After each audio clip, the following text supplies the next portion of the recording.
Hey everyone, this is Trish Kane with Healerverse. I'm the CEO and founder. Healerverse is a social media platform and a space for healers to be able to showcase their magic. We launched beta about a month ago and it's been such an exciting time. We have a little bit over 1,000 people signed up to date, and we're still working on launching the rest of the platform, and then we're going to be onboarding more healers and more seekers and really building out the community. I also have a supplement brand and a candle brand called Healerverse Apothecary, healerverseapothecary.com. And we're going to be doing events in communities across the US and then across the globe.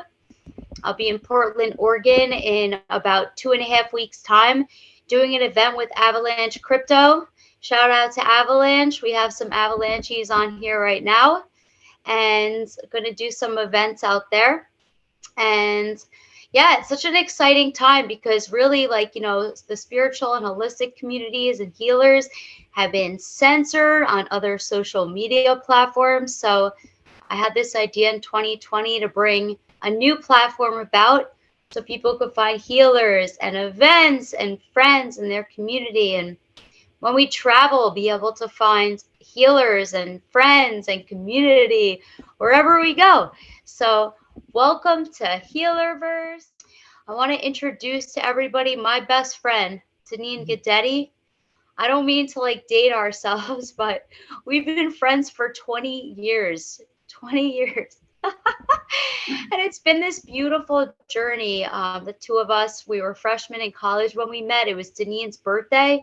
And yeah, it's been such a beautiful journey ever since.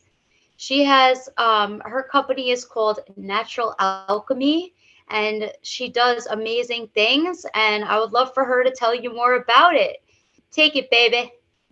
Thank you, Trish. And it is a joy to be here with you today and to be a part of Healerverse. This has been a long time coming and it's absolutely needed. So I'm so happy to be here with you today. And yes, as Trish said, I do have a company called Natural Alchemy where I work as a mentor and a healer, and I help people with intuitive development, energy management, nervous system regulation. We utilize tools such as breath work and meditation and many other healing modalities that they can use to manage their energy, increase their field. And it's truly my life's work. And I'm so happy to be on this journey and on this road, sharing it with my best friend and connecting with all other healers around the world. And that's what I love about Healerverse, is the possibility to enhance your journey is limitless. And it's just a network that we've needed for a very long time. So I'm so excited to be a part of it. I'm so happy you're here. And that kind of reminds me of something. It's like healers need healers too, you know? Yes. How true is that? Seriously. Absolutely. Yeah. Yeah.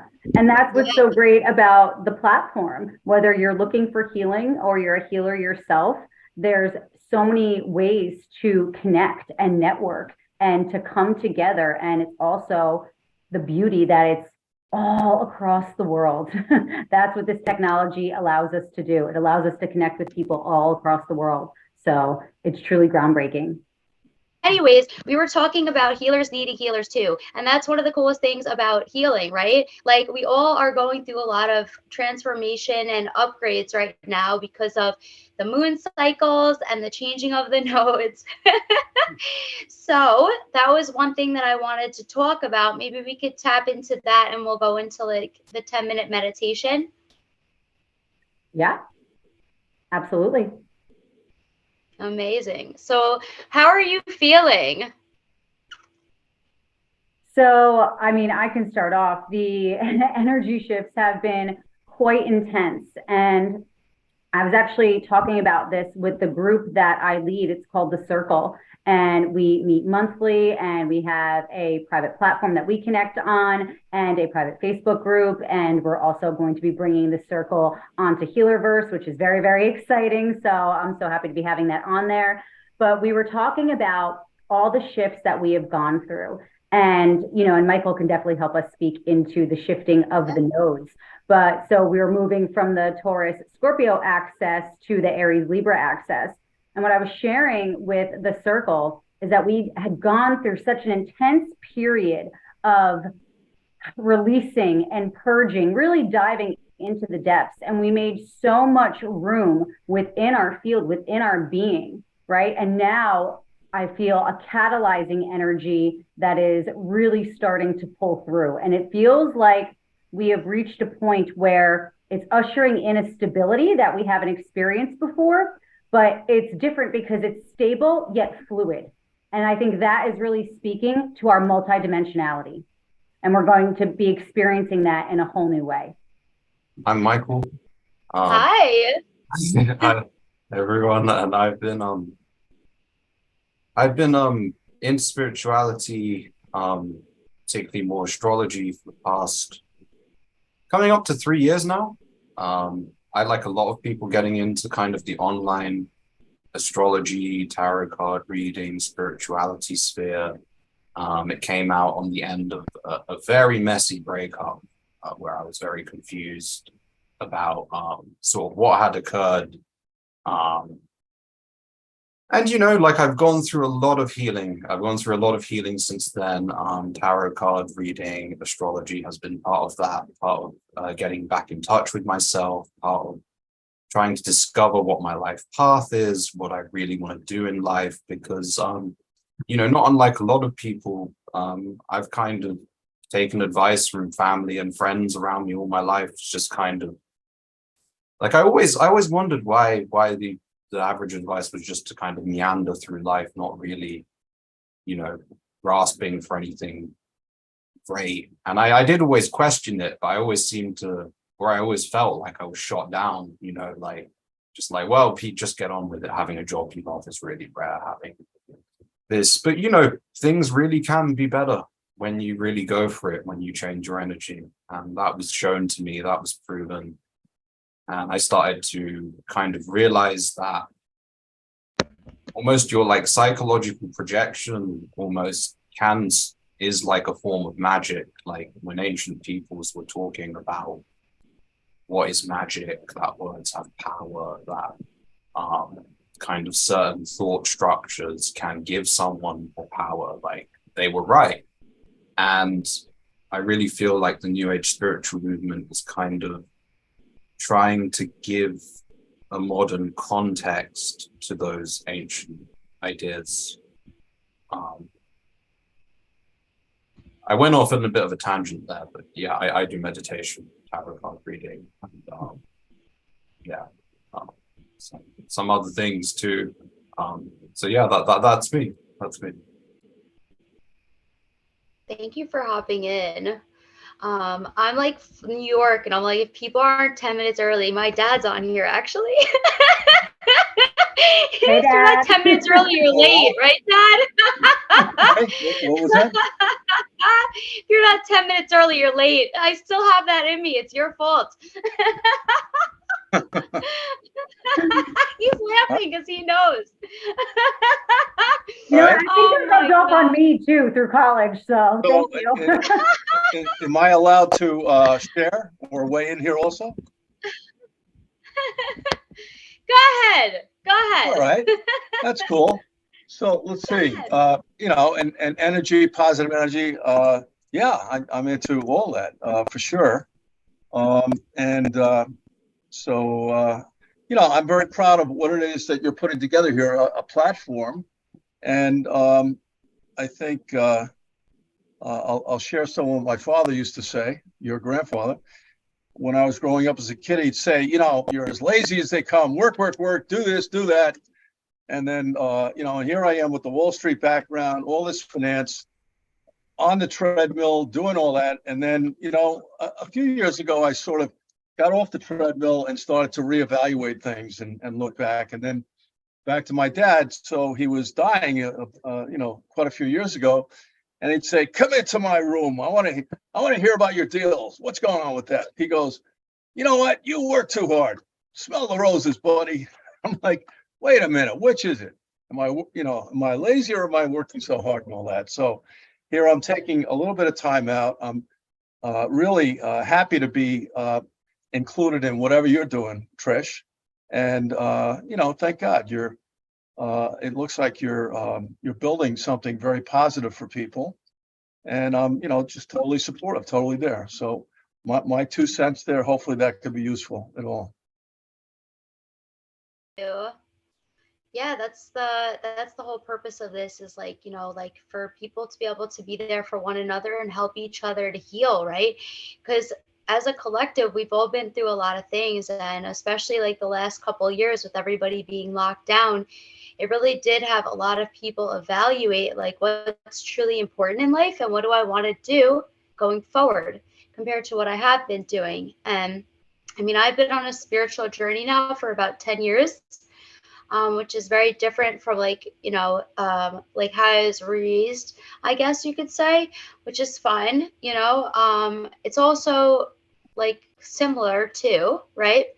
But obviously, like when I died and came back, which my father and best friend Denene here is very well aware of that time, I saw things that were like really, really real that you can't read in a book.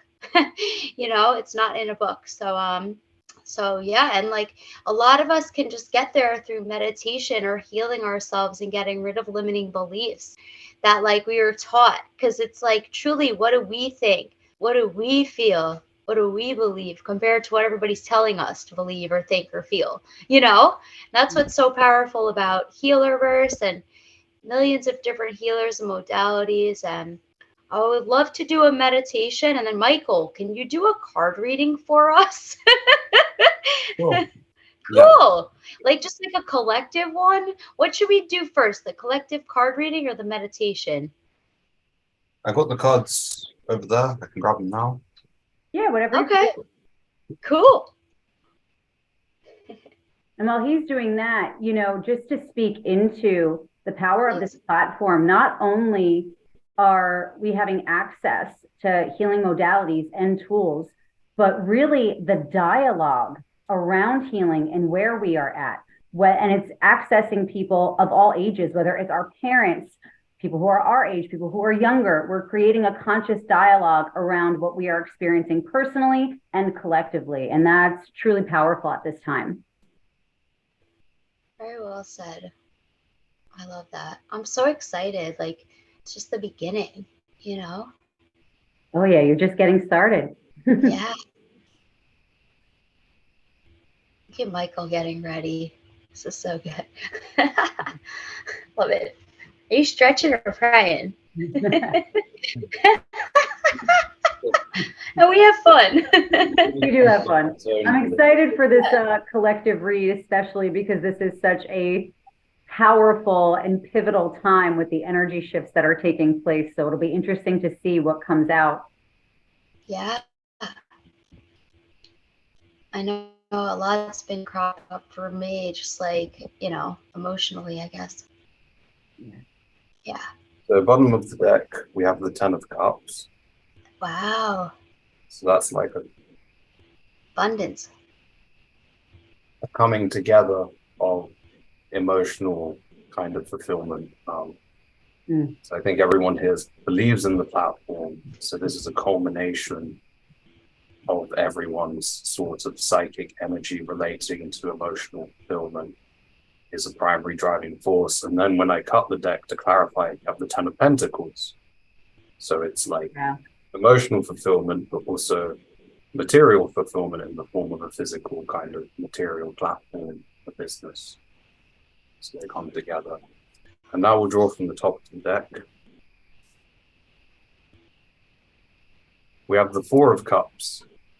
Some people view in the traditional, my deck's a bit different to the traditional decks. Like this is all crazy retro art that were given to me by a friend.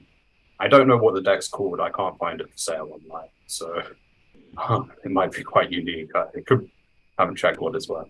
But this kind of shows like a balance of emotions, like a kind of holding in place, kind of emotional stability.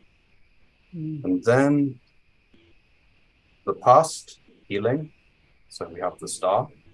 This is the coming together, the fusing of 2 different sides. So you have the sun and the moon in the background. You have that on a lot of these cards. It's a traditional symbol of duality. That's the Aquarius card. Yeah, it's the Aquarius. Of course. Like, some of the cards in this deck are quite amusing. I think, you know, it was the 70s. I don't know who made them, some crazy hippie artists maybe. So I love it.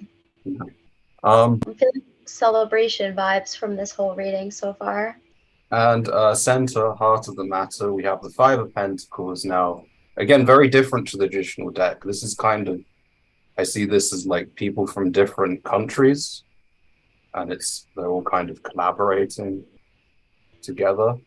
I don't know why it has the Soviet Union flag, but it does, and then it has German, American, and Swiss.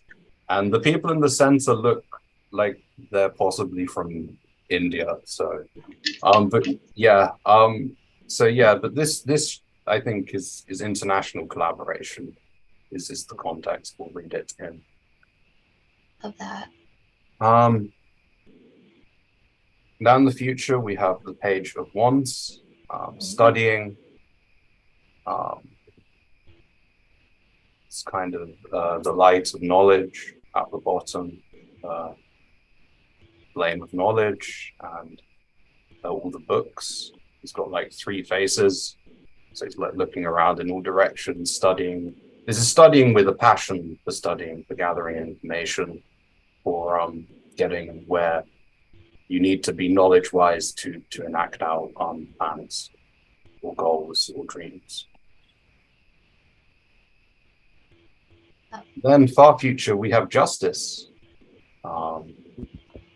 That the efforts will be rewarded, that, you know, do your due diligence and your efforts will be rewarded. It's one of my favorite cards in the deck, actually. I really like how the figure of the traditional female justice is depicted here. Usually it's with a blindfold and a sword and scales, but it's just very, very funky, the one here.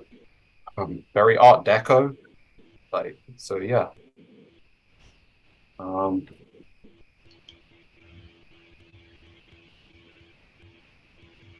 Thank you. Seriously. The Justice card like reminds me of like telepathic intuition with Denene right now. Because she always knows what's really going on. I pointed that out in the group chat and she responded today, but she knows what's going on. And that's like one of the downloads that like I got from Spirit, was that like this was gonna like bring a lot of like the truth to light, you know. Basically putting all like the spiritual people in the world into one platform that actually know what's going on, and like all the healers, like a lot comes out, you know. So it's going to be beautiful, and I was told I was protected, so hopefully the Knight of Swords is in there somewhere, Michael. Let me check. Oh my gosh. Well, I love how synchronistic that was. Everything we've been speaking into about Healerverse for the past 2 years, I feel just came out in that reading. Thank you. Like, when people do tell me, like, when I get in the zone for it, I'm very good at it. It's just tricky to do that in everyday life. It doesn't really work when I'm having a meeting about why the liquid logic system isn't working, guys. Well, it worked here, brother, so I'm happy we're here. Yeah. Thank you. Yeah, no, it's not nearly as exciting. So yeah. There is a Knight of Swords in this deck. Let me see if I can find him for you. I love that it's such a unique deck as well. Yeah, and I love that you can't find it. Like, where did it even come from? You know, that's pretty kind of special. like Healerverse itself. It's unique. It's one of a kind. So the fact that the deck was used in that capacity as well is just, again, it's truly synchronistic. And everyone here is like unique and beautiful, you know. It's like that's like the purpose of it too. So like everyone can everyone's on a different road in their journey, like the same road, but like a different path, I guess. And it's like, you know, like wherever we're at, we hold each other and we carry each other through. And like I learn from people every day, you know, especially healers, but also like the culture is different with the healing and wellness community, the spiritual community. And just like the love is different, and like the calling each other out is different too, but it's good. And then being able to speak about our feelings is so beautiful, and usually going through it at the same time. That's always cool too, because we're like, it's okay, we're gonna get there. And being able to speak to that together is so nice. And that's what's so powerful about this, because we're truly connecting and bridging the gaps. And I say it all the time, there's so much that we can teach each other. So much that we can teach each other if we just get out of our own way and give each other a little room. Yeah. Yeah. Well, shall we do a little meditation? Denene, I love your meditations, and I haven't experienced one in a really long time, in quite some months. So Yes, if I absolutely. could So if everybody can just find a comfortable position, and when you are ready, you can flutter your eyes shut. And we're just going to begin taking some nice, gentle breaths, breathing in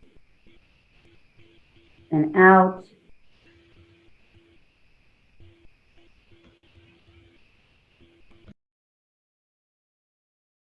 And as you breathe, begin to relax. Relax your jaw. Relax your shoulders.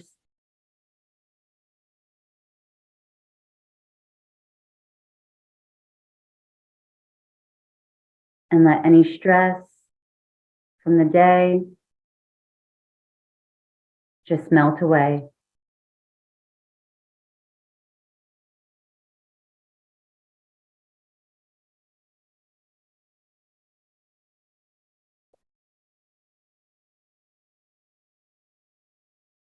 And as you breathe,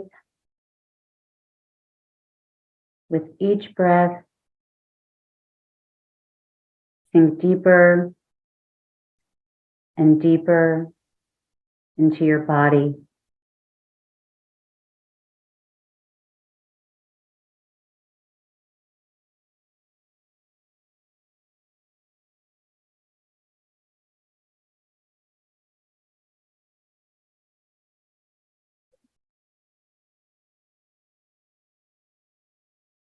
And I invite you to shift your awareness near your base, near your root chakra.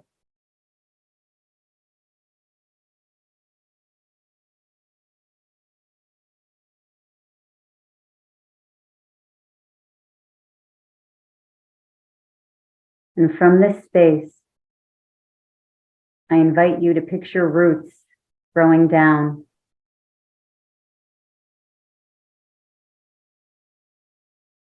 making their way down through the earth, down through the soft soil,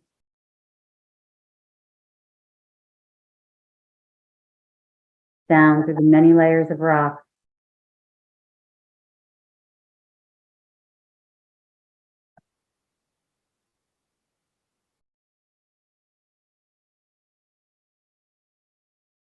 and making their way down to the center of the earth.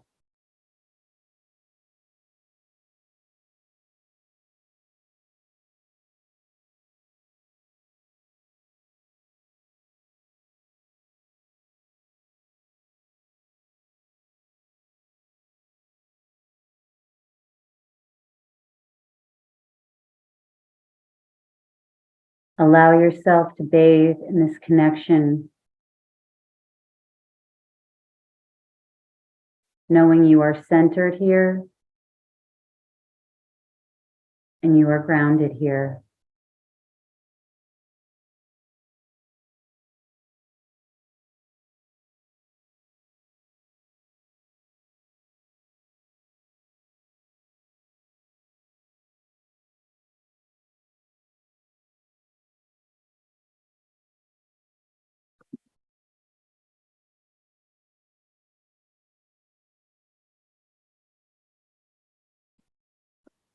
And I invite you to take some cleansing breaths with me. Inhale through the nose.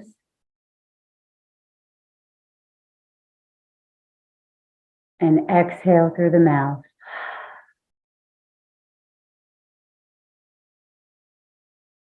Again, inhale through the nose.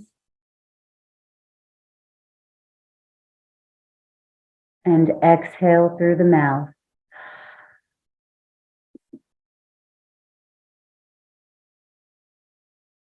Again, inhale through the nose.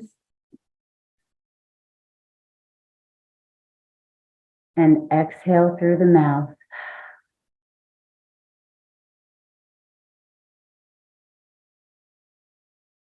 Once more, inhale through the nose. And hold.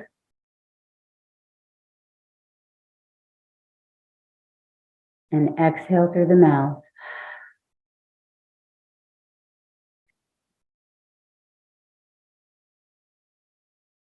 You may now return to breathing at a rate and rhythm that is comfortable for you.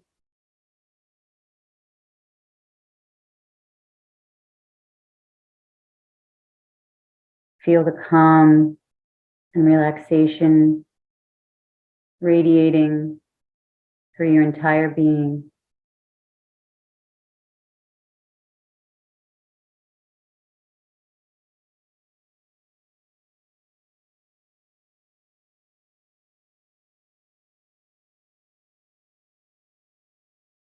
And when you are ready, you may begin to make your way back to this space. You can wiggle your fingers and turn your head. And when you are ready, you may open your eyes. Thank you all for grounding with us here and being open to receive that. So nice when we can take a few minutes just to center ourselves and ground in the now moment.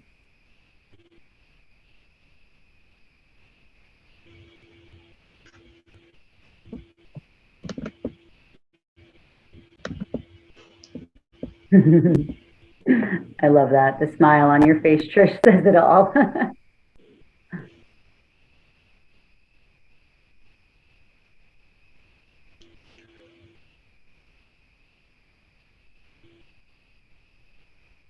Lately, when I meditate, like my whole body spins counterclockwise. Oh, Stephen gave me the clap. Well, you know what happens? We can access and really feel into our Taurus field and the way it spins. So you're accessing that part of your field, and we can go deeper and deeper into that with meditation. This was just a quick grounding meditation to bring us all into the now moment. But the deeper you meditate, or the more frequently you meditate, you can really feel the strength and the amplification of your field. And we all have that type of field. It's our electromagnetic field. And that field connects us to everything. And it's truly a powerful field. It's our powerhouse. I mean, it emanates from our heart, which is our power center, and it's self-sustaining, and it's constantly flowing in and out, and it's communicating with life all around us and the fields all around us. And it's also truly a psychic field because it's collecting so much information and so much data that it's relaying to us, and we're also emitting it out. So there's so much that we can learn from tapping into our field in that way through meditation. And again, you can feel that and access that, and you can begin to play with it too. It can be really fun to cultivate that field. Yeah. I went to this crystal shop here in Florida near where I'm staying, and they have like these spirals on the floor. and I was like standing on it and like moving around. And like even the practitioner was like, "You're spinning, girl."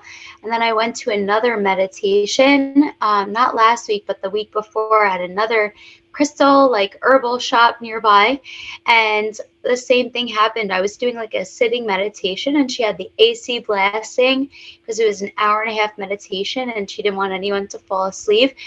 And when I'm sitting in my chair, I just like spin. This started happening when I worked with a healer in Ireland, probably like in February. It was the first time that I experienced it, and now I can't stop spinning.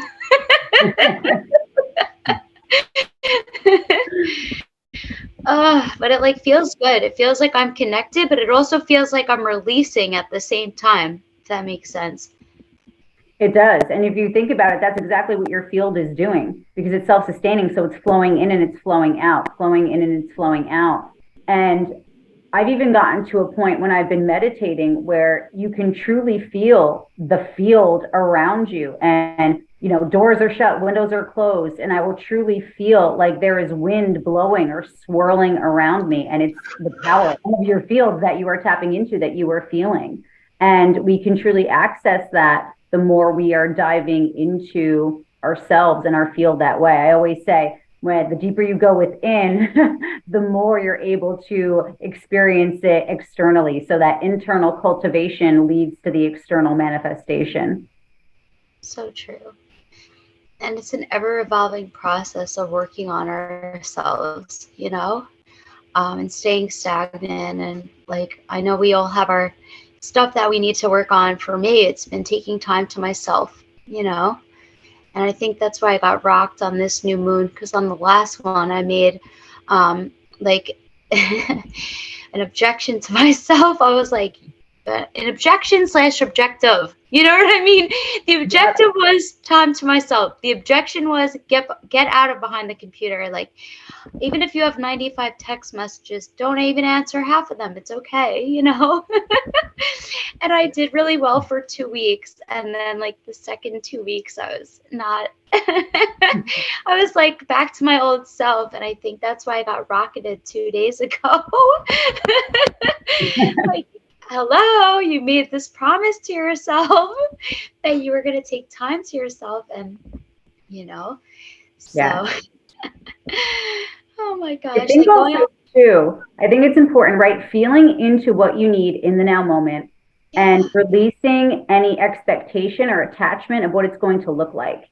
And I think that's going to be something powerful about Healerverse, and with all the healers that everyone will be able to connect with and have access to, as well as the healing modalities, because it will look different for everybody. What works for one person might not work for the next, and we're allowed to explore and try new things on. You know, life is a dressing room, and we get to try it on. Just how, you know, some people might not resonate with a more traditional approach to meditation where you're sitting down and you're meditating. I know for me, I am more of an active meditator. I love and live for walking meditations. That is my jam. I do it daily. That feeds my soul in so many ways, because I'm out in nature and I'm just connecting. So, you know, that's my way to do it. And other people might resonate with that. Other people might not, or they want to explore something else. And I think it's really about bringing more play into it, and exploration, and not being so tied to that it has to look a certain way. When we can release those expectations and attachment, we leave so much room for that magic to enter. Yes, well said. Yes, that's so important. And thank God we're entering into Leo season, which is going to be such a vibe. Get your crowns out and ready to go, because like I'm ready. I'm so ready. My Venus and my Mars are all in Leo, so I'm fiery in that aspect. I am ready. Amazing. Maybe you'll meet your beloved. Well, actually, he's coming here for Leo season, so yeah. Amazing. Yeah. Oh my gosh. Yeah. Honestly, I think too, like this summer, like you'll need to like definitely like have fun with it, right? Like, it's not like, oh my God, I have to meditate. And actually what I'm about to quote is not word for word verbatim. this comes from Denene, but like, if you're having a tough time, the last thing you want to do is sit down and meditate. You know what I mean? Go out into nature, go dance, put on some great music and dance it out, you know? Yeah. Call the friends, go for a walk. Like, you know, there's so much we could do, but also like the days are super long right now. So like a lot of sunlight, no matter pretty much where you are in the Northern Hemisphere. Australia is probably not on here because it's like the middle of the night for them. True. So we kind of did like a US UK, because actually Michael's in London, England. Denene's on the East Coast, the Northeast. So this is like a US UK. Hey, you never know though if somebody decided to stay up. So never know. But I'm so happy you touched upon that point. Yeah. Because I think especially when it comes to meditation, people can almost get stuck in their head that they're not doing it right. Or they try to sit down and they're thinking they need to completely empty their head of all of their thoughts. And if thoughts are, you know, popping in, it's like counterproductive, because they're focusing on that and then they're beating themselves up for not being able to do it right. And if you're going into that as well with a lot of racing thoughts or anxiety, happens to the best of us, or if you just have something on your mind, whatever it may be, whatever's happening in your personal experience, really, truly, before you're going to either sit down or before you're going to meditate, move it out, engage in something somatic through the body, embodiment, move your body, get it out. So then you can, you know, access, you can actually stimulate the vagus nerve, but you can also bring your nervous system back down to a state of rest and digest, more of that parasympathetic nervous system that we want to activate instead of the sympathetic. So, and when you do that, you're able to then access, like I said, that state of relaxation and calm, and meditation can flow much easier for you. Or if that might not be your jam that day, and just engage in somatic movement. Movement is deeply healing for the body, and especially for the nervous system. So that's other healing modalities that we can have access to that are just as good for our experience. And I get so many downloads, intuitive hits, psychic visions when I'm engaged in movement. It's really being able to stimulate and, you know, the right side of the brain for me, where I'm able to access that part and receive more intuitive hits. Yeah, same when I'm traveling out and about. How you doing, Michael? I've just been listening to everything Denene's been saying, and like, I'm really glad I got on here today to hear this, because I needed to hear this, Denene. Yeah. Because for 2 years, right, after this messy breakup, I was doing all this correct. Like, I was only doing like positive meditation.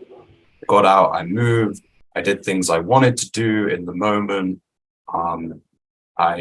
I was living away from my parents' house. I was independent in a house share, not with the best people, but like I was making it work. I wasn't letting the negativity get to me. I wasn't letting any negative vibes anywhere near me. And you know what? I felt great. My life felt great. And I was having just the best time. I was able to like do my work. I wasn't letting any of the negativity affect me. But over time, I did notice like myself getting more and more, like these kind of things where I could tell what was going to happen before it was going to happen. I could act accordingly. So it was almost like I wasn't making any mistakes. I wasn't having any accidents, like stuff like this, like my glasses, break, wasn't happening to me. And then what happened is that everyone around me, like, they really didn't like this for some reason. The people I was living with kept saying, oh no, you're doing it wrong, you're blocking out what you need to process, what you need to go through. And eventually that came to a head. I had to move back because they called us all back into office too. So I moved back to my parents' house in London briefly, and then I moved out to Leytonstone, another shared house. I got a job in financial technology. I kept pushing, keep positive for 6 months. And eventually I buckled. It was kind of my fault. I buckled. I let the negativity get to me because I was getting all this resistance from these people. No, it can't be like this. You're not being realistic. You're not You're not, this is the wrong way to think. It's not logical. It's not rational. And everyone was telling me this, like my family, my coworkers, my boss didn't. My boss loved it because I was doing great work. But my coworkers, I don't know if it was jealousy or what. But yeah, and I buckled, and then I went completely the other way. I became so negative, so long, and I had to kind of meditate through the negativity, and that was really scary. Because when you meditate through negativity, I hope no one has to go through this. You see some crazy shit that is not good. But what I'm kind of hoping is that by the end of this process, now I'm kind of, I guess I'm normal in terms of what most of society considers normal, with the balance of positive and negative. But what I'm kind of hoping is now going through that negativity has kind of allowed me to restructure my very inner core, like deal with some deep childhood traumas. And I want to bring out the positive side again. I really want to bring out the positive, powerful side again. And I'm hoping this time it'll be much more resilient. So that's kind of where I am right now. But thank you. I really needed to hear that today. Because it is true, when you're positive, if you're able to maintain a positive mindset in everything you do, every action you do, what you do might not seem orthodox, but like it will really work. It will really work, because people will pick up on it. Like, you'll attract more positive people into your life. Good things happen for you. You don't have to throw like the baby out with bathwater or logic, but like sometimes not thinking logically can be really good. Like, I like that. I think we need to write that down. Not thinking logically could be really good. It's true. Right? Well, no. What is logic? You know what I mean? What is that? Right. It has its place, but I think we're getting to a space as a collective, right, in humanity itself, because we've been so left brain dominant with the logical thinking, the analytical thinking, and the more intuitive and feeling based side has been a little demonized, and where you can be looked at as being too sensitive, right? So we're bridging that gap between our left brain and our right brain. So it's not one or the other, it's both. So we're bridging that gap, and we're finding a balance. And again, balance is not going to be equal balance. It's fostering the awareness on how we're moving and flowing between the two. So I think that's where the dialogue is shifting, and we're seeing that there's a benefit to both, right? The logical and analytical side, and also the intuitive and feeling based side. It's also our creative side. Yeah. And I think Michael touched upon a really good point too, right? Like, again, and to tie it all back together, like through our journeys, through our healing, right? The rigidity, right? Or the expectations people hold, again, of what it's supposed to look like, and being rigid in that thinking leaves no room for anything to flow in. It really creates like a box. It boxes you into something. And to me, a box is like a cage. So instead, right, when we're talking about energy and we're talking about spirituality and people's journeys, whether it's individually or collectively, we want to bring fluidity to that. So as opposed to rigidity, bringing more fluidity. So create and let it be fluid, right? When it's, again, energy and spirituality, there are no boxes. So let's, blow the doors wide open on that. Love that. Great analogy, best friend. Great analogy. Yeah. Like I always used to explain that, like I felt like I kind of grew up in like a box, like, you know what I mean? With like expectations of how I was supposed to be, act, think, and do. And I never fit into that ever. I mean, my dad's here. He could tell you. Like I wasn't like, I wasn't like, the best in school growing up. Like stuff started to make sense when I went to business school. And I take the fifth. Yeah, he plays the fifth. It's so good. But I mean, like I've been like so successful, like doing things my way. And actually one of my brothers said to me like 6 months ago, he said, Trish, people always tell you not to do things and you do them anyway, and they always wind up working out. That's one of the things I love about you. Because like I don't do things that people have done before, and that's what we're supposed to do. We're supposed to be on our own journey, our own path, and like whoever's going to come with us is going to come with us, and who's not meant to, like Michael even said, is going to drift away or fall off, and that's okay. And then sometimes we even come back together, right? Like kind of like the Healerverse symbol. We like leave each other and then we come back together, and then and like that's normal though. That's normal. That's normal human just living. So You know what, too, right? Well, we have so many different areas where expectations can come from. It can be parental, it could be societal. We could place them upon ourselves, right? And so through that, through the expectations again, and breaking away from what it looks like, again, people have this idea it should be a certain way, right? Or it's the proper way to do things. And it's almost like people are so afraid of doing it wrong or making a mistake, right? When there's so much beauty in the mistake, there's so much beauty of taking a different path, because if we can shift the perspective, we learn so much from it, even if it's a fail, even if it is a mistake. We can take so much from that experience. We can't be afraid to make mistakes. And again, that's why, like, there's no more boxes, explore it all. Life is the dressing room, try it on, see if it fits. If it doesn't, try on something else. I love that. That's so good. Thank And yeah, you. like It's my favorite one lately. it's the best one. You always have the best analogies.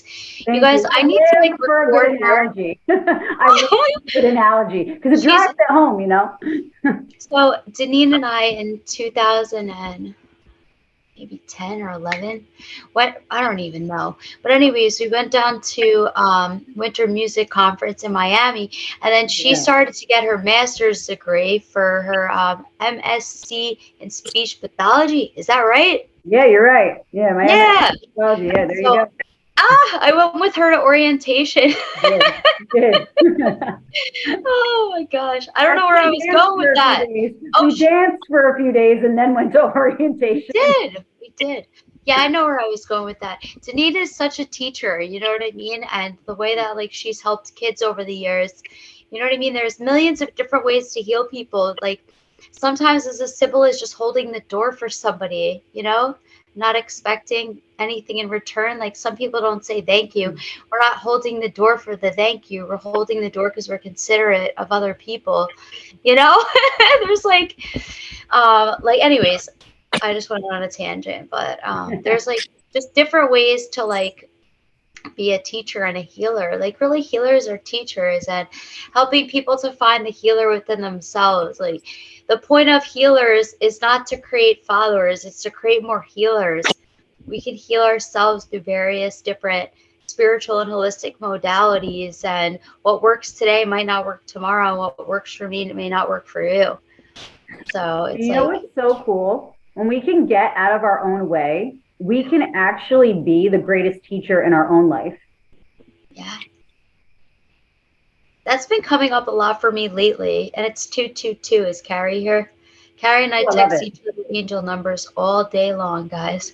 Carrie sends me instant healings all day long. I'm like, energy, please. It's so powerful. Oh, that's been my motto lately for myself. That and be gentle with myself, you know? Mm, Yeah. yeah. Yeah, be gentle with myself. Yeah, because we're all kids. We're just a bunch of kids. It doesn't matter how old you are. We're all kids. You know what I mean? That's why I think it's so important to bring the play and the curiosity, right? The curiosity back onto this journey and this path. And that's what I think is also important too, right? Is having discernment when you are, let's say, looking for healing and you're working with a healer. You know, when you come to that person and you have a lot of questions, or maybe you don't resonate with their certain method. And if you're asking them questions, you know, really pay attention to when you ask these questions, are you met with curiosity or condemnation? Right? Because that will really highlight for you whether this is something you should be exploring or not. And I absolutely love when I meet new people and we are sharing our experiences, our modalities, whatever it may be. And there's such curiosity there. Again, it leaves so much room for play, for exploration, and just for the energy to move and flow, to cultivate, right? There's not just one way. There's not just one way. We're all different, right? From all walks of life, from all across the world, you know, different, whether it's different religions, different cultures, whatever it may be, right? There's not just one way. And if we can just open ourselves up and again, make a little room, we'll be, you know, I think really surprised on what we can find. Yeah, true. Like, I think too, like sometimes there are different standards and expectations across various different cultures and other organizations and stuff. And like one of the things like that's even in our mission statement is like unity, you know, like what can I like take from each person and religion and spiritual practice and make it my own, like, you know, each and every single one. They're all beautiful, you know, because I think like it is kind of challenging sometimes when culture or whatever society is like, this is the way, or like you said, different expectations that we have for ourselves.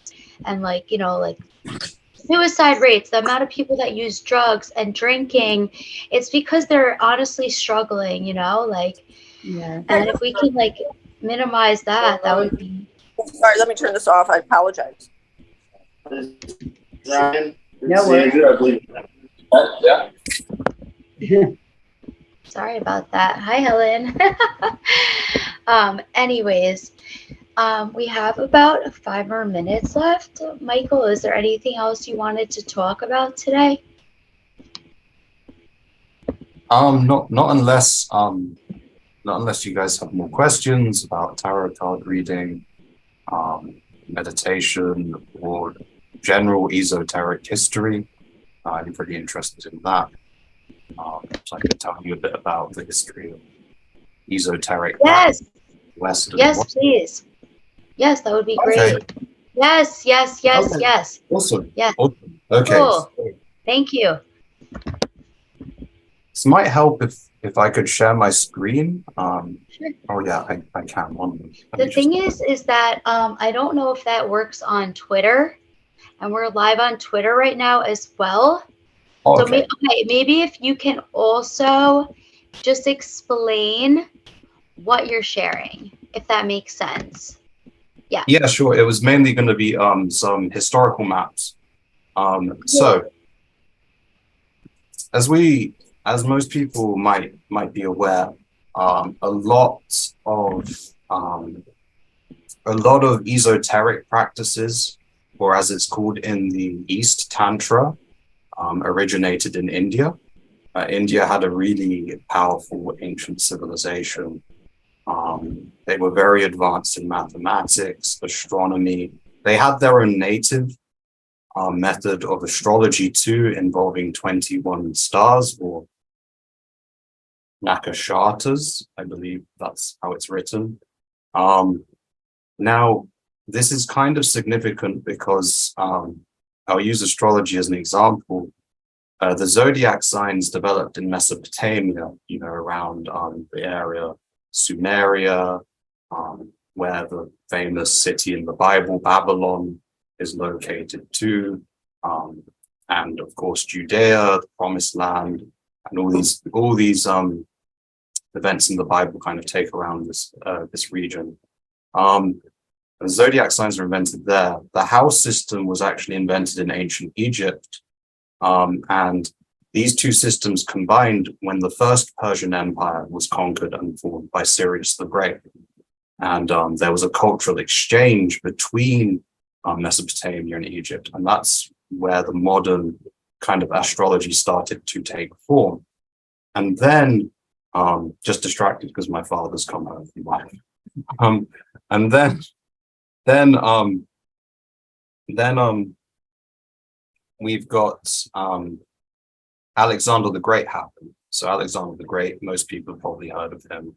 He conquered this Persian Empire, and he conquered so much of it actually that it reached to the border with India, and there was even an expedition by Alexander into India But he never got as far as actually waging full-on war on them, because well, he didn't live that long. He was a very bright flame that burned out very quickly, and then his empire split into a bunch of successor kingdoms after his death.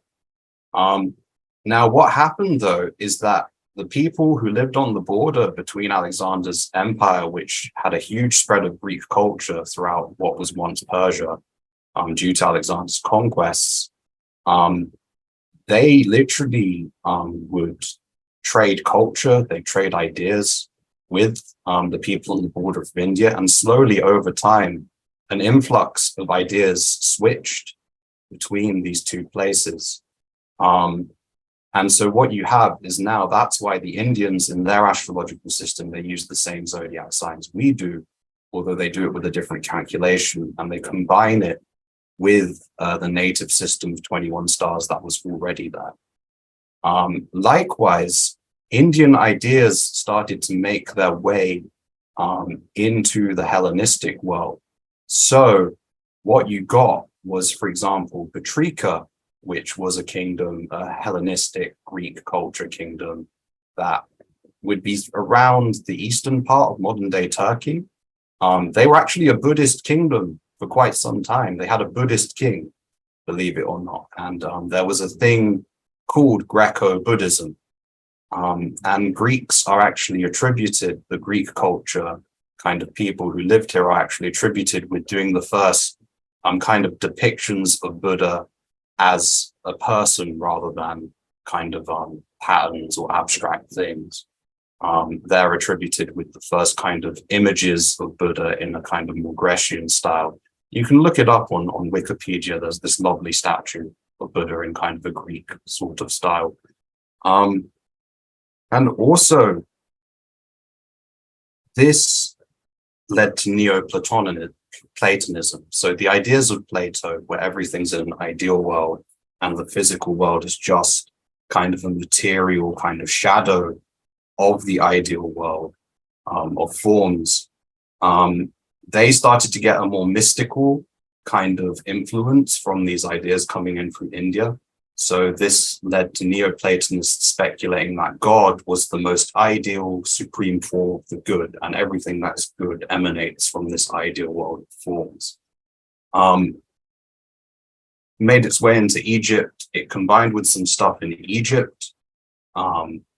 So this is where you get the Library of Alexandria. There was a lot of mystics around at the time, combining many different traditions from the old Egyptian gods, fusing with the new Greek gods. And then you have this mysticism thrown in. This is what's called Hermeticism, which has been hugely influential on Western esotericism. All this stuff kind of went away when the Roman Empire converted to Christianity many hundred years later. There were some very mystical Christian groups around at the time, but the Roman Catholic Church wanted to cement the central doctrine, which is known as the Pauline doctrines. So essentially these groups were deemed heretical, and then, like much religion where it gets into centralized power control, there was a lot of bloodshed. And the Catholic Church pretty much remained unchallenged until the Protestant Reformation. Although there were always elements of these esoteric orders kind of around, and there was a huge revival in the Renaissance. So a lot of these crazy grimoires you see from the Renaissance, they're all from that period. And then there was a more modern revival. I think that's enough for today, because otherwise I'll get into like the modern revivals and all the crazy stuff that happened there. But you know, like particularly in where I live, London, people were really into this stuff, like especially in the 60s and 70s. And even before that, in the 30s and 20s, like you had people like the Order of the Golden Dawn who were practicing like Egyptian magic, like in London, trying to like do things, achieve spiritual things. And then there was a huge split in their order where the infamous Aleister Crowley arose, because he kind of tried to subvert everything and make it kind of all about the individual. And there was rumored to be a magical battle on a street in London called the Battle of Blythe Road. I highly recommend you look this. It's crazy. like, you know, apparently Aleister Crowley and William Butler Yeats fought like a psychic magical battle with each other. So yeah, if you're into that, I can recommend you. I think people don't realize how spiritual the UK really is, and the vibe there is so amazing and spiritual. And everywhere you go in London, you're only a few steps away from a holistic spot, whether it's acupuncture, Reiki, massage, light therapy, colonics, all the things are just a step away. So, and lots of events over there. I really want to wrap this up now, just to be respectful and in the essence of time to everybody. I want to just let everybody know that we collabed with Marley One, which is the Bob Marley Foundation and the Bob Marley family. And we're doing an event with them in September in Montego Bay, and we're going to have more information about that. I think we put it in the last newsletter. And you can also solo or with a group of friends go on a Marley One retreat. It's for like psychedelic mushroom retreats, in order to kind of like rid yourself of some things you've been through. You know, it's kind of like a healing retreat, 5 days, 5 stars. That's also down in Montego Bay. They have massages, yoga, Reiki, like the whole bit. I mean, you can like customize the whole thing. And if there's anything else you want with that, please let me know. I become like besties with the CEO. He's such a doll. And what else? Let's see. Like I said, I'll be in Portland, Oregon in like 2.5 weeks. We have about 2,000 healers that we're going to be reaching out to in Portland, Oregon next week, and inviting them onto the platform, and also going to be doing events there with Avalanche Crypto. I think they're on here right now. They invited me out there for an event that they're doing. So if anyone wants to come to that event, Portland and Oregon is supposedly amazing this time of year and beautiful and super spiritual and enlightened out there. So I'm looking forward to that. What else are we working on? Let's see. Verifications for healers are going live next week. So that's super exciting. And the appointments should be done in a few weeks. And I don't know if she's still on here, but she does all of our social media marketing. Shout out to Anne, and branding and everything. And we're redoing the website. It's going to look like my background picture right here. And it's going to look super 5D and like the metaverse, and the inside of the platform too. Michael's helping with that too. Shout out to Michael. Not only does he do tarots and astrology, he also is helping with like the branding and the tech behind the scenes. Thank you, Michael. Denene, I love you. Thank you for being my best friend for 20 years and for looking at the stars with me all of those years in college. and for like being my best friend with everything I've gone through and being on this journey with me.